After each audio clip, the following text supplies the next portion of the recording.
Kaustubha Das here with the big announcement for Wisdom of the Sages listeners. This August will be ashram month at the Super Soul Farm. Simple ashram living, rising early, morning kirtan, yoga and pranayama, healthy vegan and vegetarian meals, farm seva and being immersed in nature, and then gathering in the evenings for kirtan and readings. Plus, each week we'll have a lead presenter teaching a different facet of the philosophy and lifestyle of Bhakti Yoga. Week number 1 will be the exceptional Bhakti Lata teaching a course called The Beauty of Bhakti, bringing the culture of love and devotion into our lives. Week number 2 is my brother from another mother, Raghunath, teaching Falling in Love with Divinity, the Bhakti Yogi's method for opening the heart. And week number 3 is myself with a course called Following the Path, examining the history and teachings of Bhakti Yoga. You can come for 1, 2, or all 3 weeks, and the pricing is by donation. For more dates and information, go to wisdomofthesages.com/events. Peace. Live from New York City and somewhere in South Jersey. No, I'm in New York too. Oh, you're in New York. Okay. Yeah. Okay, then live from New York. It is, I feel like saying Saturday Night Live, but no, it's Wisdom of the Sages. Yay. Your daily yoga podcast. Today I'm your host, Kaustubha Das. Raghunath is sacrificing his voice. He's sacrificing his body. He's sacrificing his very life air to bring a positive message to the world in the form of Youth of Today. He's traveling throughout Europe right now, and he couldn't make it today because he's on tour. We miss Raghu. But we have Mara here. Mara, good morning to you. Good morning. Happy to be here. Mara's in the kitchen. You cooked for a 101-year-old person who was having their birthday yesterday. You made them sandwiches. I did. And they ate them, and they're still around. So far as I know. Okay. And who are you cooking for today? What's going on today? There's a big lunch. We're doing 66 vegan boxed lunches for somebody's business meeting in Hudson. On Sunday? Yeah. Is it a business meeting, or maybe it's kind of like a one of those off-site kind of? Yeah, it might be a retreat training. It's one of those things where like you got to close your eyes and fall backwards, and everybody catches you. And then exactly. Okay, good to have you here, Mara. And we have our special guest today. Today's an interview day today, and we're bringing back, honestly, Jahnavi, it feels like you're, in one sense, you're a special guest, but you're also kind of like family here. Family. You're regular. We've had you many times. You're one of the first people that we interviewed. Really? Yeah, I think Ganesham was the first, and that was during COVID when he was yes, when he was serving in the hospital there. And I think after that it was actually my wife Gita Priest said you should just interview someone every week, and I think you might have been the next one that we had. Yeah, I remember actually. It was still like the lockdown time. Early lockdown. Yeah. Well, welcome back. Thank you. So wonderful to have you here, Genevieve. And we always like to bring Genevieve on, but one of the special reasons we're bringing her on here today is that she's soon will be embarking on a musical tour that may be coming to a city near you. Mm-hmm. But why don't we go ahead? Sometimes it's good to get that information right up front. So why don't we talk about that first? One thing I really want to talk about is your 2 weddings. I was somehow intimately involved in both of them. Yes. And maybe just talk about I think I just want to speak to you about your own personal spiritual practice, because we're all practicing in our own ways, and it'd be interesting to hear your own perspectives. But sure. let's go ahead and start with the tour. Tell us about the tour. How did that come about, and what are you up to? Well, I think it was an idea that had been sort of floated around for several years now. I think 2019, some might remember, I don't know if anyone here was in New York. We did a concert. You were there. I remember. I was front row. Yeah. We did one in London. We were in Moscow. And then that was just leading into that was sort of a tester to see, would there be an audience for something like that? Mm-hmm. And then the pandemic arrived, and, there's always been this question mark hanging. Should we do that again? Should we try and do it in a bigger way with more places? And frankly, also, I had to fight my own inhibitions about taking on something of that nature. Once you've made the commitment, there's sort of no turning back, like jumping off a diving board. But it's taken me a long time to walk to the end of the board and jump off. Okay. Were So other people nudging you further down the yes, diving board?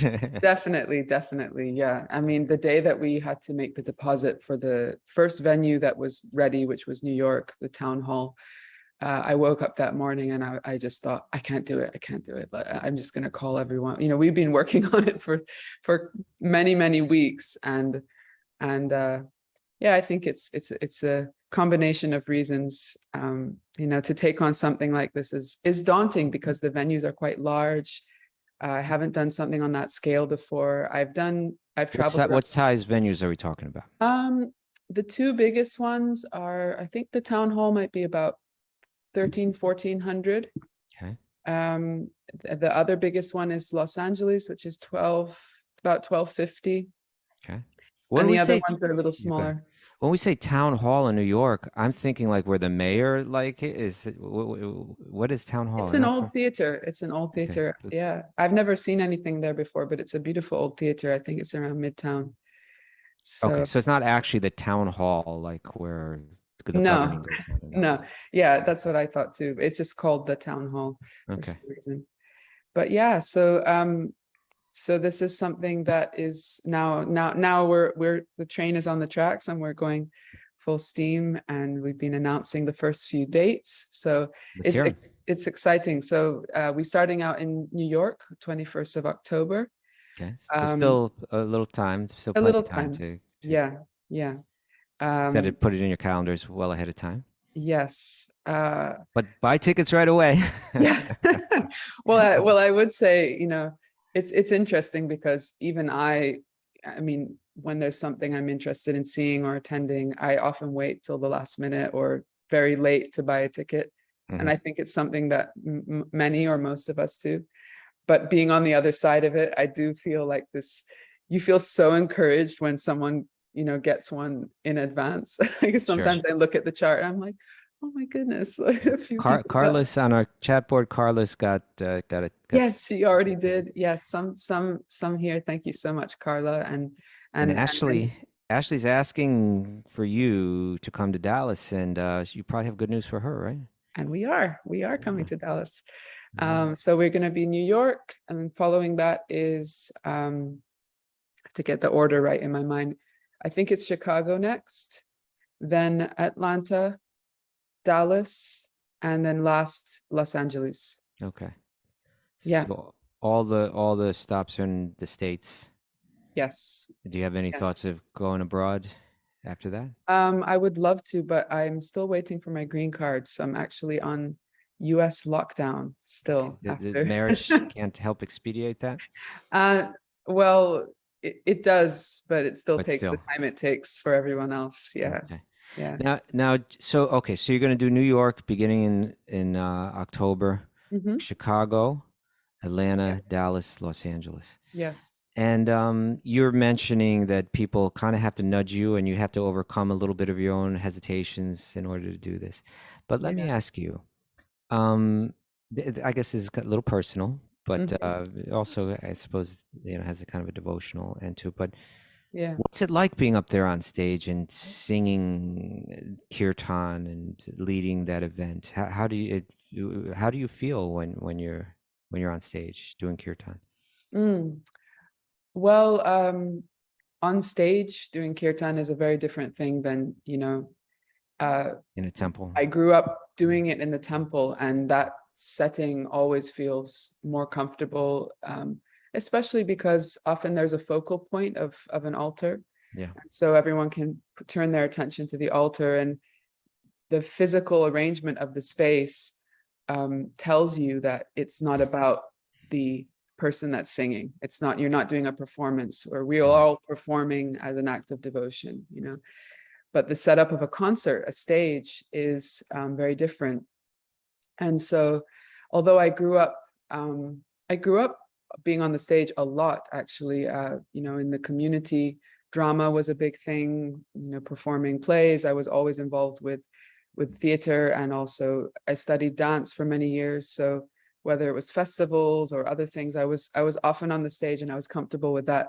But I find that singing in particular it's such a vulnerable thing, and just, you're not playing a role, you're not playing a character, you're not performing a set choreography, you're just there, and it's a sharing of the heart, but it's also it's vulnerable to be in this sort of it's almost like a hybrid space where you have to be conscious of carrying that energy, connecting with people. Like if I just wanted to cover my eyes and just I'll be behind the curtain, I'll just sing, it's not going to work like that. But at the same time, to remember that this is not just entertainment. I'm trying to make a genuine connection with Krishna within, and only then, or it's not really up to me what someone else feels, because this is something transcendental, divine. It's very hard to be in that balance, because the human nature when you're on a stage is, immediately you feel that it's up to me to sort of entertain or do something. Right. It was interesting. I had this great experience just recently, Genevieve. We did our retreat in Italy. Yeah. And Gita Priya and I, my wife and I, had left for whatever reason. I don't even know what reason. I don't know if there was a reason, but we left one day open after the retreat, without any plan, and we got a special invitation.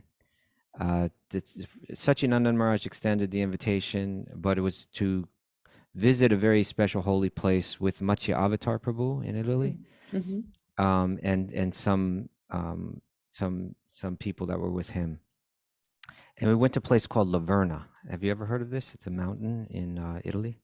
I don't think I have, but I heard about where you visited. I think Banu Nandini Banu was there. With you. Yes, she was sharing a bit about it. And so they had like it was, it's a way up it's a mountain, just it's incredibly beautiful up there, and you're way up high, and you're overlooking the hills and the valleys of Tuscany. Yeah. But also there was all these interesting kind of like caves there, way up there. And in these different spots he had different prayers, intense longings, as well as revelations in these different places. And I may have spoken about this just the other day on the show. One place is called, I believe it's called the Sasso Spicco. And it's like this, I've never seen anything in nature quite like it, but it's like this very deep stone kind of gully, I suppose. It's like you're down in the bottom of it, and in one sense that like the rock juts way out, so it's almost like you can kind of go underneath it, but then it still goes like way up high, like I don't know, more than 100 feet, these stone walls, just steep stone walls. So you're way down there, like in this crack in the earth almost, and it was a place where St. Francis would go to meditate. But we had this really special monk, this Franciscan brother, who was the head of it's a large monastery up there, and he's the head of the whole thing. He was impressive, really impressive man. And he was describing to us how that in that place, one of the specific meditations of St. Francis was he would meditate on his own smallness. And I would imagine that being on a stage can make one feel very large, but I was wondering also if it can make one feel very small, and maybe that's something that might be harmonious with the kind of a kirtan meditation when you're up there. Do you ever feel very small up there, or in a good way? Definitely. I mostly feel small. I think it's a very intimidating thing to look out at so many people, and at least how I feel is like, wow, what am I doing here? why am I, how did I come to be doing this? I remember the particularly these larger concerts, as I said, it's a very different thing. And I remember the first one, I was in London, 2019. I was fighting my nerves so much, and of course when you're nervous it affects your voice as well. I get these air bubbles coming up in my throat. I'm trying not to like, anyway, is complicated on a physical level.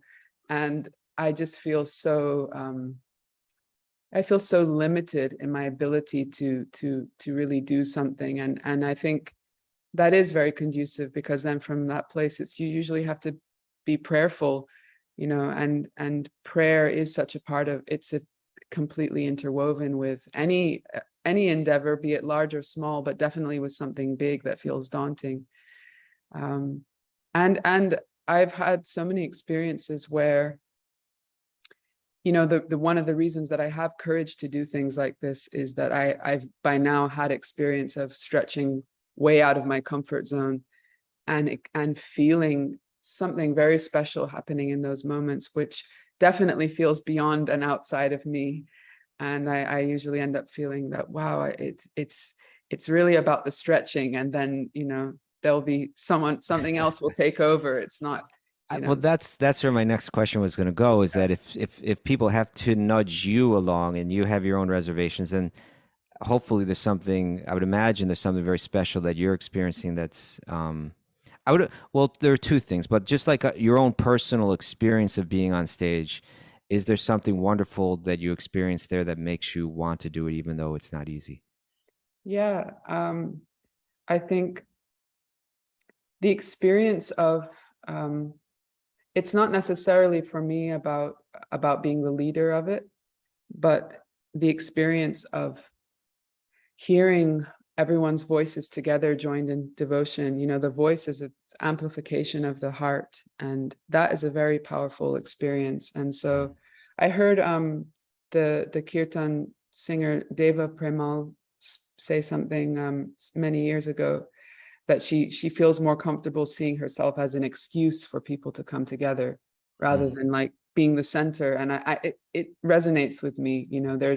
I'm kind of the excuse, but then just really to facilitate that. And there's also there's a creative aspect of it also. Within a concert setting, you're trying to present something that has a flow or a narrative that inspires, and we'll often include poetry or devotional songs. And for me, that's also, it's creatively and devotionally fulfilling to share something that I think, well, putting these elements together like this could inspire.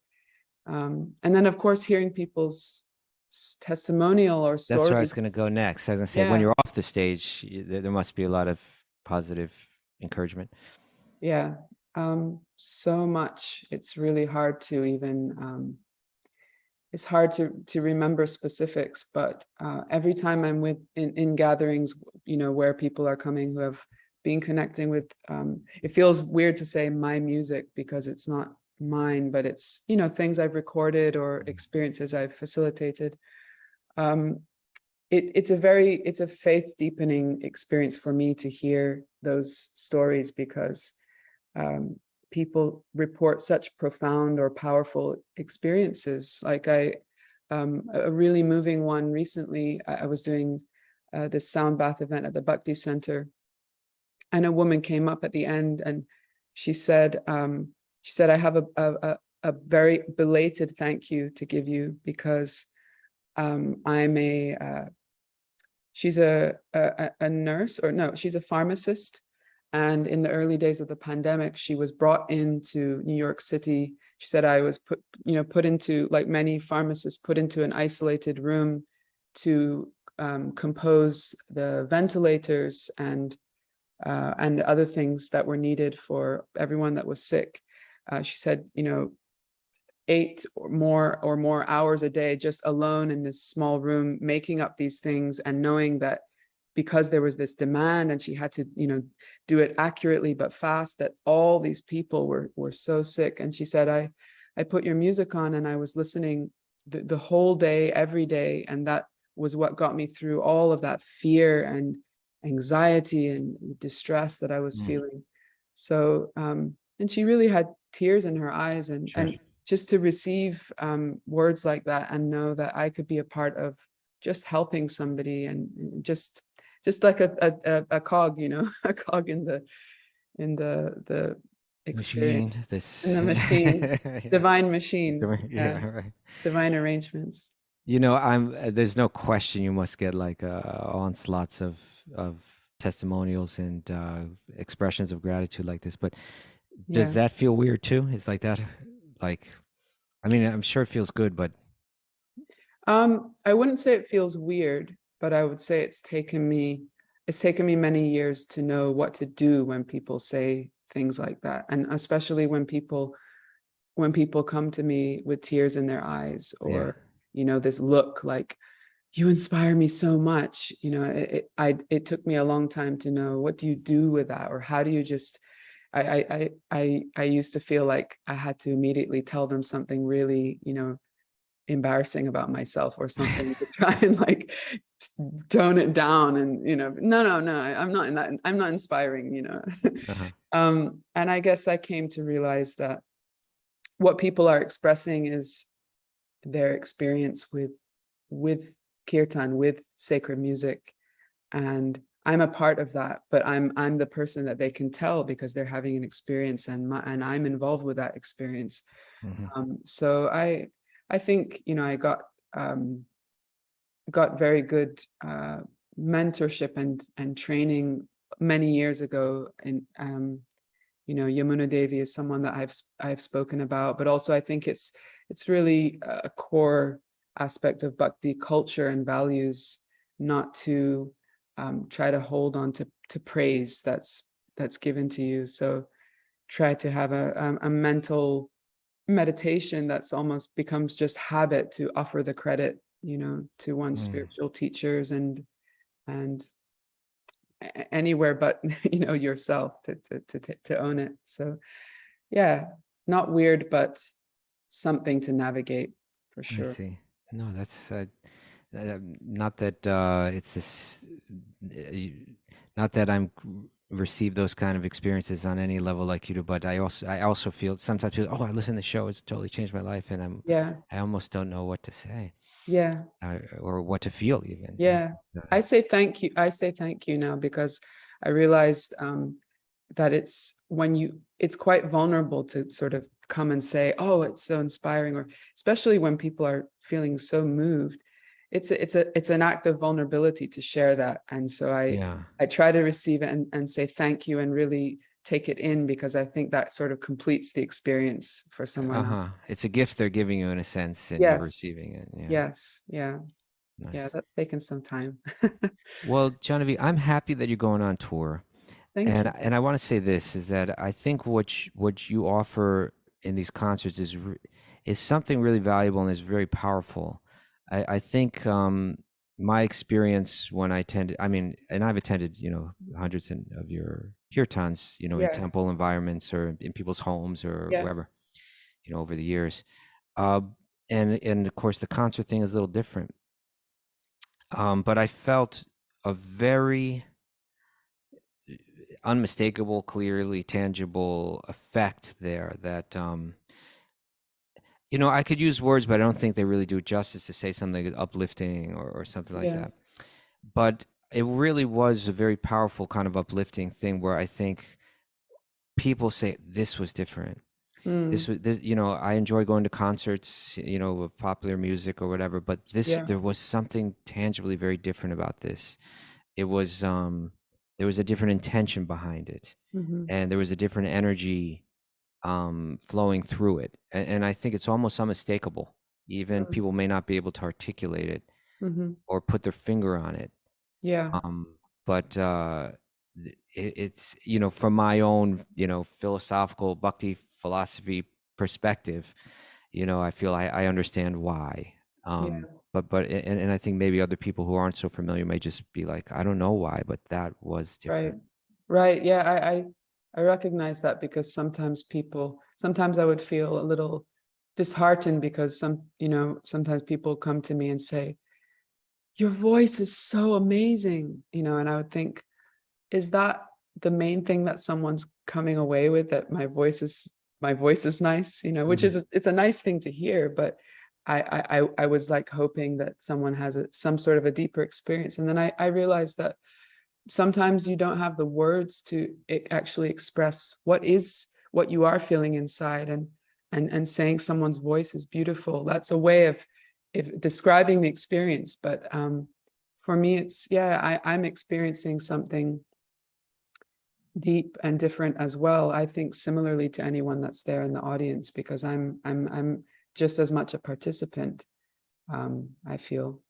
So I'm really glad to hear that. I did feel it was really special that night. Yeah, it was. All right, now let's move on here, Genevieve. I want to hear, like, you're a newly married woman. I A few am. months now. Yes. Big change in life. Yeah. I'm sure. Well, I shouldn't say but I'd imagine that the shift in life must be profound for you, and newer realizations in life must be entering. And I don't want to pry too much, but maybe we could just begin by like talking about the weddings and what your experience was. Yeah. I said to a friend yesterday that anything really significant that I do in my life is usually been like a diving board that someone's had to push to get me down and take a leap. So getting married was sort of like that. I had a lot of trepidation about it, and I think I kind of went into it. I think especially if you get married in a time, or I mean, I shouldn't generalize because everyone's life story is different, but sometimes if you get married a little older than in the sort of 20s period, you've by then accumulated sort of both things you can observe in other people that are married, and experiences that people share and so on, and it might not have such a rosy picture of what it might be. So I think I had a realistic expectation of something that's both wonderful and very challenging, especially when you're just learning. And so I was daunted, but something happened during those months. I almost felt that there was, I don't know. The months building up to the wedding? The months building up, I felt like there was some divine hand that just like pushed me down to the finish line, because somehow everything was just, it's not that it was easy, but it was sort of coming together. And, we planned it in a very short amount of time, relatively to how a lot of people plan weddings these days. At least, a lot of people I know give like a year to plan. And we just had like, I know for a fact that it came together quickly at the end. It came together quickly, and it wasn't for any reason, but that well, number one, my brother was getting married 2 weeks after the date that an astrologer had given us as a very good date. Mm-hmm. So my parents were already going to be here. Everyone was going to be here. So we thought, well, why not take advantage of that? But also, I think the pandemic, the whole experience of it, gave a courage to sort of, dive into things more readily with less fear than before, at least for me. Just like, why waste time? If you can do it now, if you can make it happen, then just go ahead and do it. You don't know what's going to be happening 6 months from now, so why wait? So it came together very, very quickly in one sense, and we really leaned on the community here, and it was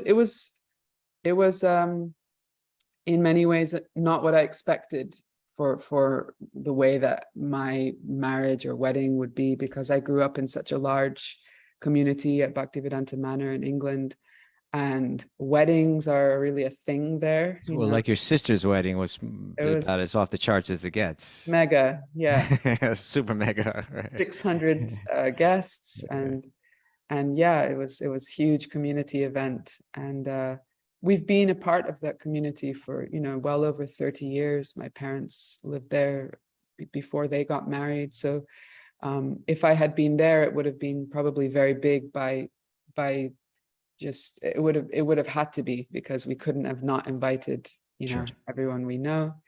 But because I was kind of on a lockdown here for visa reasons, it was much smaller, but that was actually something that was it was a blessing for someone like me. Well, I want to talk about the weddings specifically, but maybe before we do that, you could share just a little bit about your husband. Yeah. So his name is Kula Pradeep. He is a priest at the Bhakti Center. Mhm. He's actually there this morning dressing Radha Murlidhar. That's something he does every Sunday morning. And he's a chaplain in the hospital. He works right now at University Hospital in Newark.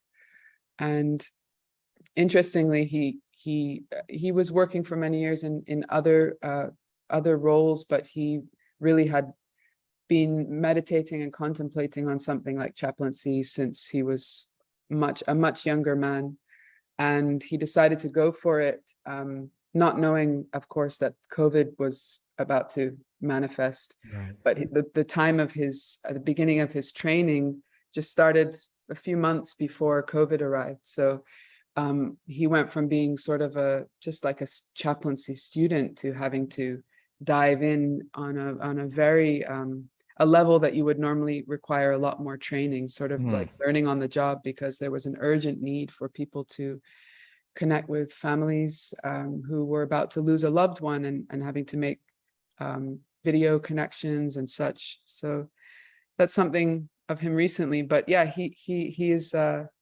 Nityananda Chandra said in the chat, he's an old school hardcore guy. That's right. He's an Yeah, I he's got never thought the that tattoos Genevieve to would. prove it. I was going to say I never thought that Genevieve would marry someone with the black flag tattoo, but she did.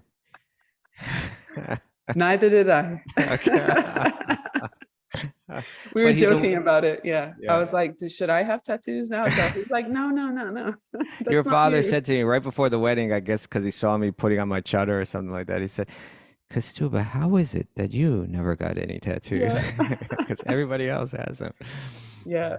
But he's a wonderful person. Yeah. You know, he's a brilliant guy, super intelligent. He's deeply Shastric. He's deeply Brahminical. Mhm. He's learned all the different, you know, rituals, but the meaning of them, you know, the purpose of Yeah. them, it does them all well. Yeah. You know, also very handsome and dapper. He is indeed. He's been said to be an extremely well-dressed gentleman, which he is. So, No question about yeah. it. But he's also one of the things I really admire about him is just a very warm person that many people just immediately feel comfortable to be around, and also to open up to and talk to. And he's the kind of person that you always feel better after talking to him. You needed a good listener. I did. And he'll say I'm a good listener too. Okay. I'm sure. I definitely did, though. Yeah. Yeah. Okay. So let's talk, you know, there are two weddings. One was a small one, which was like kind of the legal wedding.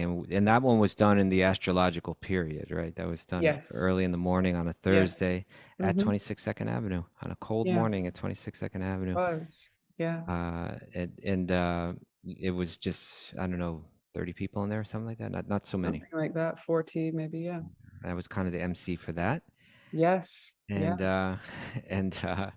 Yeah. But the larger wedding and the Vedic wedding, to me, and I spoke a little bit about it on the show the day after it, but to me, it was a very beautiful event. And you know, I could say that about any wedding, you know, but to me, there was, it was very special, and the person that, in my opinion, was really the star of the show and that made it so special was Yeah. especially your father, Yeah. Definitely, without a doubt.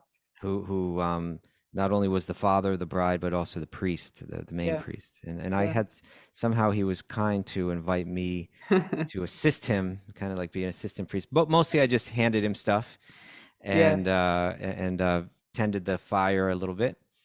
But I got to be very close for the whole thing. And, you know, it was beautiful for many reasons. He really, well, what I said on the show previously, and what I'll repeat now, is that in my mind, I've read books. I've read Mahabharata. I've read Srimad Bhagavatam and so on, and other ancient texts.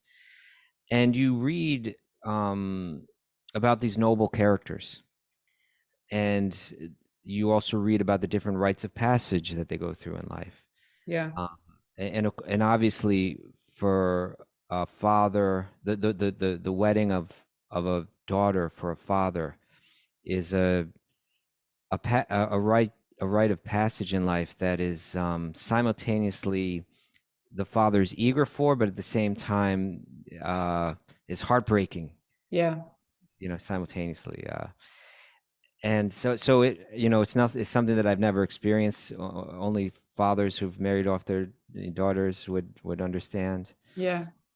But I can understand that it must be a very deep, subtle mixture of feelings. Hmm. And I watched him go through that, but with the same kind of nobility that I've read about in these ancient texts. And the same, and when I say nobility, I mean because he's such a noble character himself, Yeah. and the grace and the grace with which he dealt with the entire thing, but also just the what he was able to express there voluntarily and involuntarily, right? Yeah. Like he actually read a poem to the entire crowd, I think before you arrived. Was it after you arrived or before you arrived? It was after I Oh, arrived. so you did hear the poem then. Yeah. I Okay. think he tried to read it before I came and there was some issue with the sound, and then he read it after. Okay. Yeah. So yeah, so he got up there and he read this poem that he composed. It was full of humor. It was very appropriate because it welcomed and honored people as a group and individually. He played on the kind of like the British person being in America, very, artfully. But more than anything, he just he in a very artistic and creative and dignified way, he really kind of begged for the blessings of everyone there for his daughter and her new, soon to be husband. Mm. And I just watched it. I said, that's not something you can just do. That's like when you've become like when like spiritual energy is working through you. It's like you've absorbed it all so deeply for so many years, and now you've just become one of those characters in those books. It's not, I was just so impressed. And at every step of that wedding, I mentioned involuntarily, sometimes he's breaking down into tears. It happened maybe 4 or 5 times or something like that throughout the course of it. And when he would, and then each time the crowd began to respond to it more, just like encouraging him, you can do this, Yeah. But it was a beautiful gathering of so many amazing people, and just the way that he worked the whole thing. I was kind of overwhelmed by the whole thing. I was just kind of like thoroughly impressed, just like thoroughly moved and thoroughly impressed. Yeah. It was an overwhelming experience, and it's so wonderful to hear him praised. And I was so proud of him because I didn't know how he would. I've seen him conduct hundreds of weddings, and I've helped him. Everyone in our family has at different times been an assistant for him, and even as a little girl, I'd imagine you were. Yeah.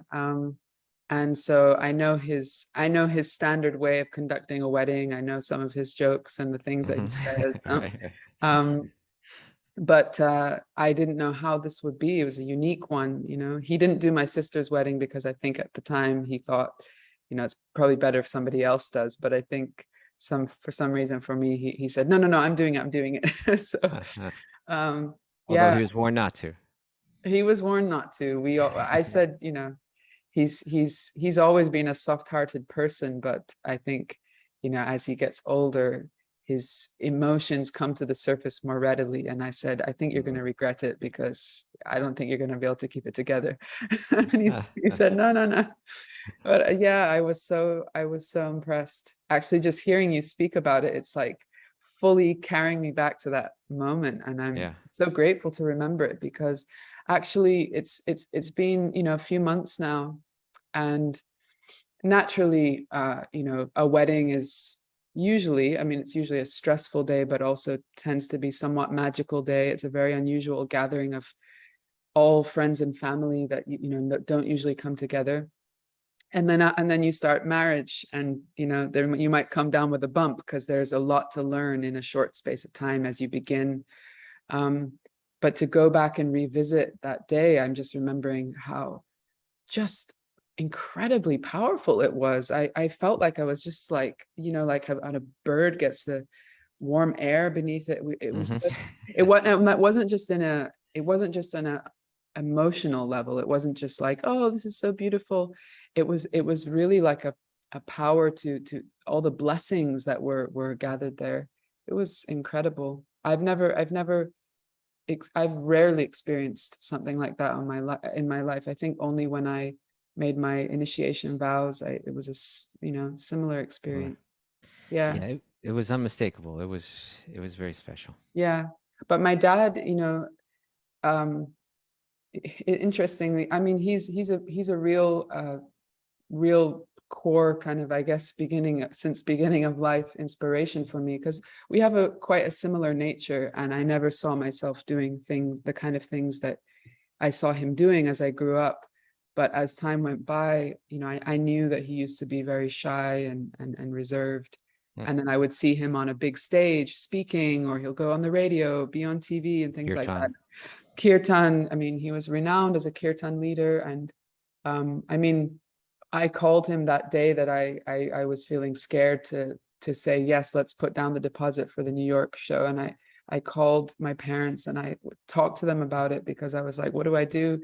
And he was reminding me about this tour he did in Eastern Europe. It was in Hungary, 1992, 93, around that time. I think the communist rule had recently ended, and they were doing these stadiums, like I think stadiums and huge halls, and just thousands of people coming, young teenagers, and he said, we would do 2 hours of kirtan on stage, and I was meant to lead the whole thing, like it was my responsibility. And he said I used to go to the bathroom so many times because I was so nervous, to have to take that role. But he was really encouraging me. He was just like, oh, you got to do it. You definitely got to do it. And now, because he knew what you could do in the future, I think. Yeah. Yeah. Well, no, I mean, he was telling me this just the other day. And so I see. I have that memory of seeing him do those things. And I never thought I would take any kind of similar role. So he's a real inspiration to me, because he has definitely, in the course of his life, put himself out there and stretched out of his comfort zone to share Bhakti with so many people. Also just witnessing that whole event, it also kind of just instilled in me deeper faith of the value of tradition. Mm-hmm. Like, and obviously, and this is something that we've talked about on the show, there are aspects of tradition we need to be careful about and that need to be carefully considered, and sometimes even let go. Some things don't translate so well, ancient traditional ideas, or they need to be adjusted maybe in some way to be relevant and helpful. And sometimes they can even be harmful if they're not carefully considered. But what I saw was someone that was just living the tradition, in a very important moment, for like an extended time, or like for, I don't know, 2.5 hours or something like that. And what I saw was that, like, it's almost like the idea of, like, say within music where there are certain scales, or within drama where there might be certain rules of drama, that if you know how to follow them, it can create something very something more powerful than that you could create without it. And so, something very powerful and beautiful and harmonious, arises out of it.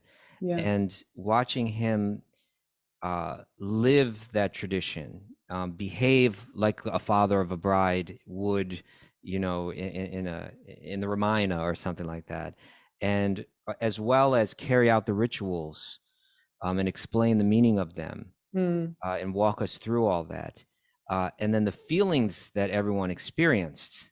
I think everyone was feeling a desire, wishing you and your groom, from the depths of their hearts, like all the best, but also just where it brought our minds, in terms how the ritual brought our minds is, hey, we go through different stages of life, and we go through them all in relation to Krishna, who's the root of everything. And just, I could say so many things, but my point is that it brought by living that tradition, where rather than concocting an idea of what a wedding should be, Right. or like by living that tradition, it was very dynamic and powerful. Yeah. It really deepened my faith in that. Yeah. Yeah. He's invested a lot of his life to performing rituals and rites of passage, and I think it's something he's really dedicated himself to, trying to connect with the rituals, the mantras that have always been, chanted during these times, but also to really making it accessible and relevant for people of modern day. Yeah. Maybe even adapting, like in one sense, his ceremony is not, it's not like there might be people who perform everything in a more technically all correct and present way. Sure. But he has a unique gift to really bring people into the experience, and that by the end of it, you really feel something has changed. Really a powerful step has been embarked on, and yeah, it's something he's just very gifted with, and he's done that for hundreds and hundreds of people over the years. And although he's trying to sort of, in some senses, phase out, as he gets older, I think he's always in demand, because it's just something quite special. Yeah. It is. I had a picture. It happened to be in my laptop folder. There's a picture from the wedding. Very nice. So we don't have too much time left, Genevieve. So maybe I could just ask you this: is now you're married. I'm sure it's changed your lifestyle to some degree. Yeah.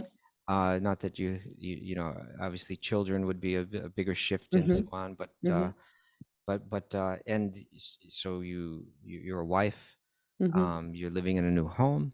You and at the same time you have a career and a service that you do.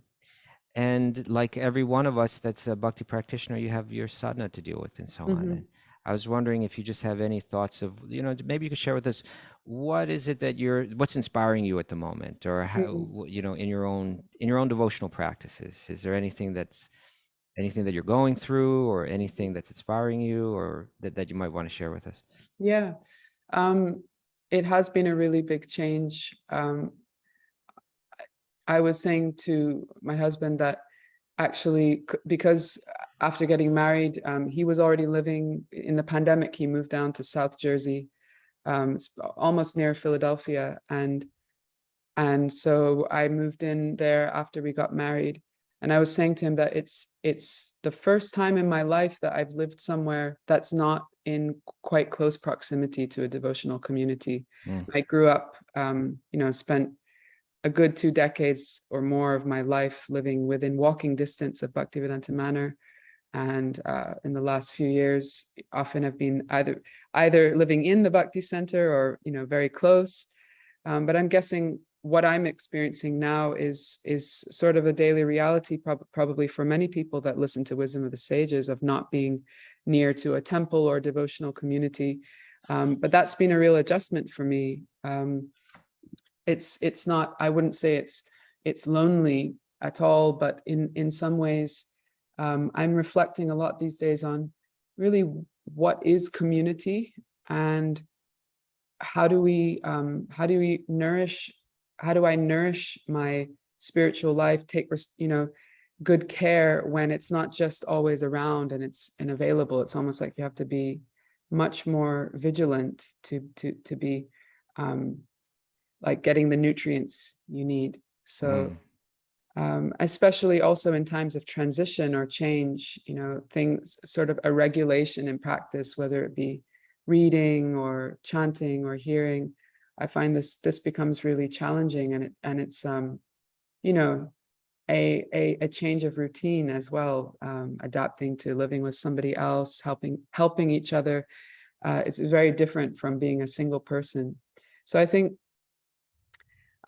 what I'm most concerned with now is trying to build or rebuild a practice with depth, because I have felt for the last months, it's been kind of a crazy time, just sort of like I'm hanging on by my nails on the edge of a cliff, that kind of feeling, just like scraping through. But really, I often think about, and what I had often been told by mentors is, what you do behind closed doors, what you do when there's no one else around, when you're on your own, that really speaks to the integrity of your practice. And you can't really get around that. So no one else but you will really know, how you're practicing. And so it's something I feel like I've had a sort of gift of some time at the moment to work on that. And it's very important to me, especially before doing something big where I'm sharing with a lot of people, to have that integrity in my personal space. Mm-hmm. So yeah, working through some of those challenges. Well, spiritual life will be challenging for us, right? I remember hearing some people are putting on the board, hey, I live so far away from any other center or any other community. And whether you do or not, it's going to be still challenging. Everything's going to be challenging. And you and I were speaking a little bit before the show, but I thought it was maybe a point worth sharing, or maybe even ending on, is that one thing that Raghunath and I have really learned through Wisdom of the Sages is that, Bhakti doesn't demand that we be perfectly pure. Mm-hmm. And like say Sri Chaitanya, who was like our you could say the origin of our sampradaya, the origin of our lineage, and even we worship, as not different from Krishna.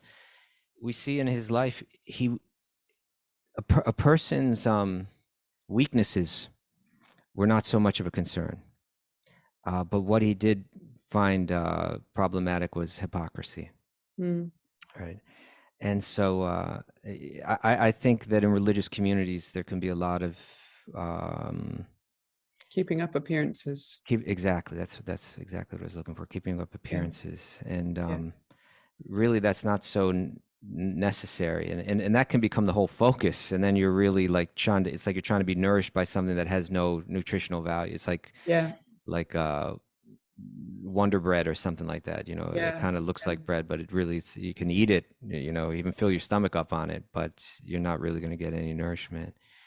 But where there's that honesty, then no matter how problematic our mind is, no matter what our difficulties that are there in our lifestyle, if we're sincere and practice the best we can, well, then we're accepted and we're part of it and we're connected, Yeah. I would definitely say that having been sort of born and raised within the tradition and the community, one of the things that my peers and I most felt discomfort with was an atmosphere that exactly, having this value for keeping up an appearance of something whereas doing something else in your private life.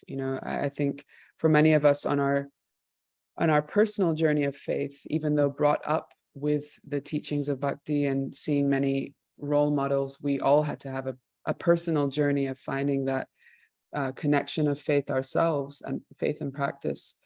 And where you might see discrepancy between what's being spoken and behavior or anything like that, it can be very discouraging.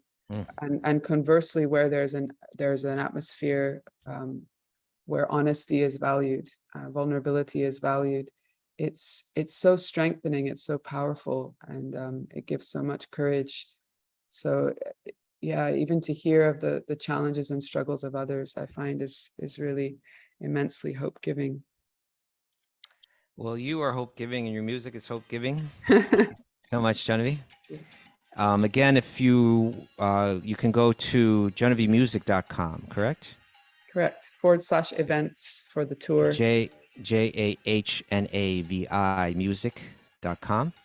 And on the events tab in the menu, you'll find the current concerts and more to come. Yes, Chicago and Dallas will be announced in the next couple days. Okay. And also on our Instagram page, you can find a link there in the bio for those tickets as well. Thank you. Thank you so much, Genevieve. We love having you here. Thank you all. Have you back So good to sometime be with soon. you.